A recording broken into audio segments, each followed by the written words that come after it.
Sometimes chemistry concepts get lost in all the math, complicated names, and formulas.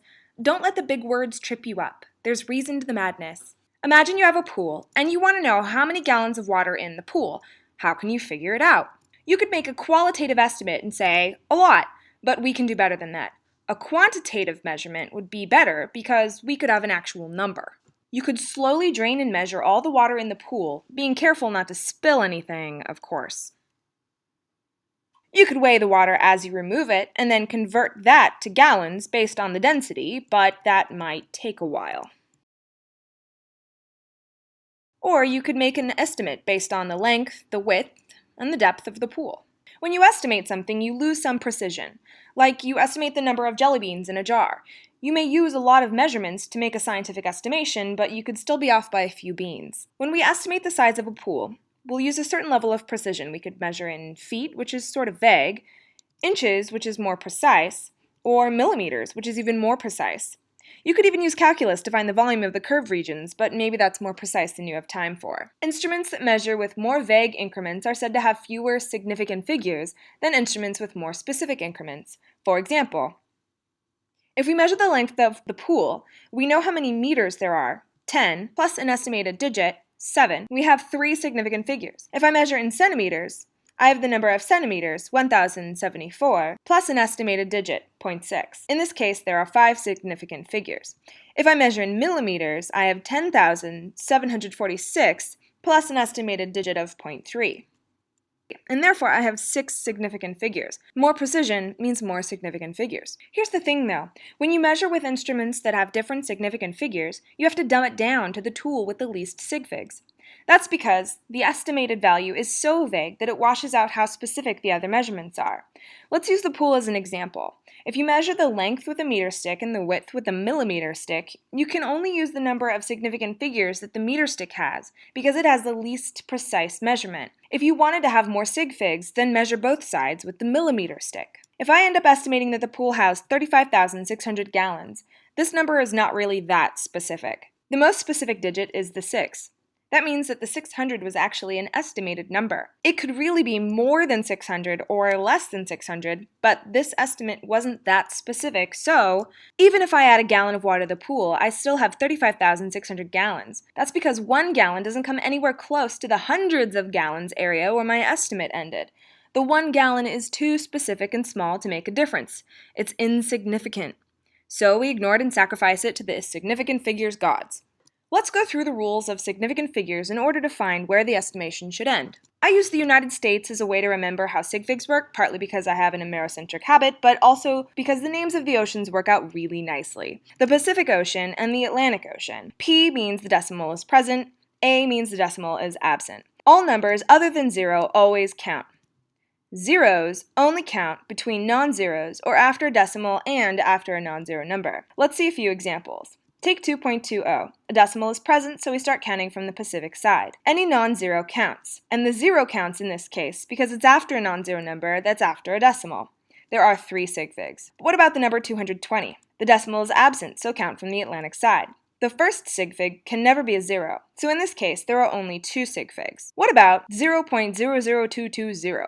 A decimal is present, so start from the Pacific side. Again, the first sig figs can't be a 0, so the first sig fig is the 2. But the last 0 counts, because it's after a non-zero number and after the decimal. There are 3 sig figs. If it's hard to see why the first zeros don't count, just rewrite the number in scientific notation and it becomes clear. Now you're ready for the calculation rules. For multiplication and division, do the math first, then round your answer to the lowest number of significant figures. 275 times 45, do the math first. Then identify which number had the least number of sig figs, and round your answer to 2 sig figs. The 3 is less than 5, so the answer will stay at 12,000. Remember, those zeros after the 12 are not significant. They're just placeholders so that you know you have 12,000 instead of 12. This answer has 2 sig figs. 4,000 divided by 9. Do the math first. Then find the least number of sig figs.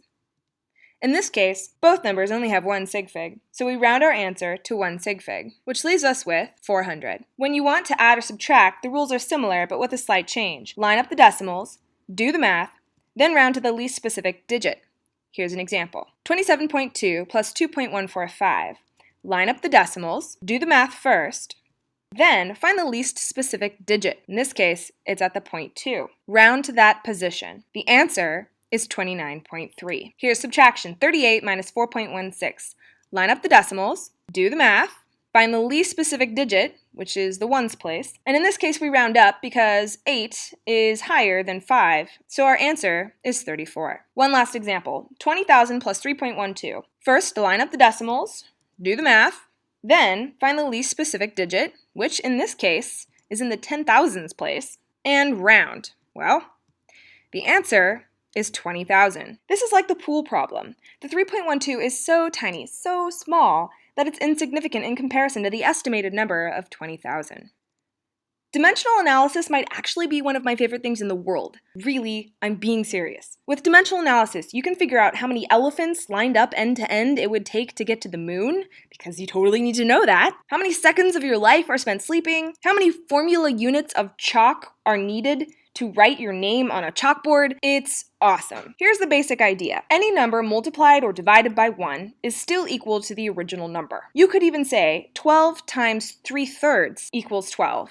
And 12 divided by 3/3 equals 12. That's because 3 and 3 are equal to each other, and therefore are equivalent to 1. Now take a conversion, like 12 inches equals 1 foot. You could have 2 feet or 24 inches, and that measurement is still the same. They are equal in the same way that 3/3 was equal to 1. So, you can write the equal sign like a division sign and read it 12 inches per foot. But you could also write it the other way, and it would still be true, 1 foot per 12 inches. This is called a conversion factor, and it's the crux of dimensional analysis. Conversion factors allow you to change from one unit to another, and so on until you get the units that you want. So let's try an example problem. How many decades are in 5 centuries? Start with what you're given, 5 centuries. Next, in order to get rid of the current unit, centuries, we have to cancel it with the same unit on the bottom of the next conversion factor. Next, you think of the relationship between centuries and something smaller.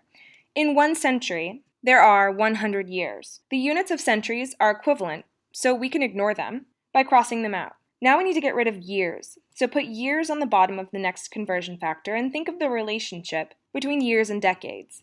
10 years makes 1 decade. Years cancel. And all that's left is decades. Now just multiply any number on the top and divide any number on the bottom.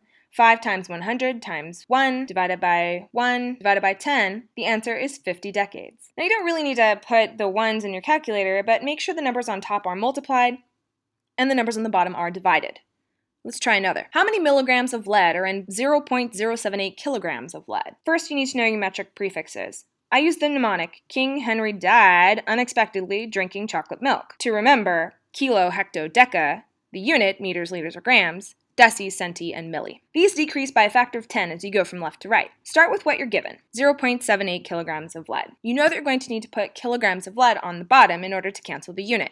And we're trying to get to milligrams of lead. Whichever unit is larger will get the value of 1. Now we just need to see the relationship between the kilogram and the milligram. So starting over at kilo, which is the largest, we're going to see how many times we have to move over to get to milli.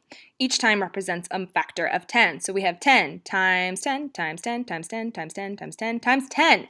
So that is 1 million. Now you could simplify this by writing 10 to the 6, but for now I'm going to leave the 1 million there. The kilograms of lead have canceled, and all we're left with is our unit that we desire, which is milligrams of lead. So we just do 0.078 times 1 million, and we get 78,000 milligrams of lead. Let's do one more problem. Convert 7.21 grams per cubic centimeter to kilograms per cubic meter. First, start with what you're given. When you say per, it's like writing the line. Now, we could go with converting grams or cubic centimeters first. It doesn't really matter. It's really just your pick, so I'm going to pick to change grams first. So I'll put grams on the bottom, and I know I need to get to kilograms, so kilograms on top. Now I have to think about which one is larger, so it helps to have your mnemonic handy. King Henry died unexpectedly drinking chocolate milk. And I see that kilogram is the larger unit, so it's going to get a value of 1. The relationship between them is that there are 1,000 grams in a kilogram. Now grams will cancel, and we're ready to convert the cubic centimeters.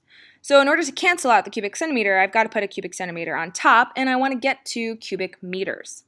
Now we have to think about which one is larger, and the larger unit is the meter, so it's going to get a value of 1. In order to cancel the centimeters, we have to have centimeters on top, so now those are canceled. Now the relationship between cubic meters and cubic centimeters is not just the same as it's 100 to 1. It's cubed. So to think about this, I actually envision a cube. So think about the cube, and you've got 3 dimensions. Each of those, when they're a meter, make a meter cubed. But when you replace those numbers with the value of a centimeter, which would be 100 centimeters making a meter, it's 100 times 100 times 100, which is actually a million. Now to clean this up, I'd rather write 10 to the 6. Another way to think about this is that the conversion is 1 meter is 100 centimeters, and you just have to cube the number 100. And then you get 10 to the 6. So now we solve by multiplying everything that's on top and dividing everything on the bottom. And the answer is 7,210 kilograms per cubic meter. Happy studying!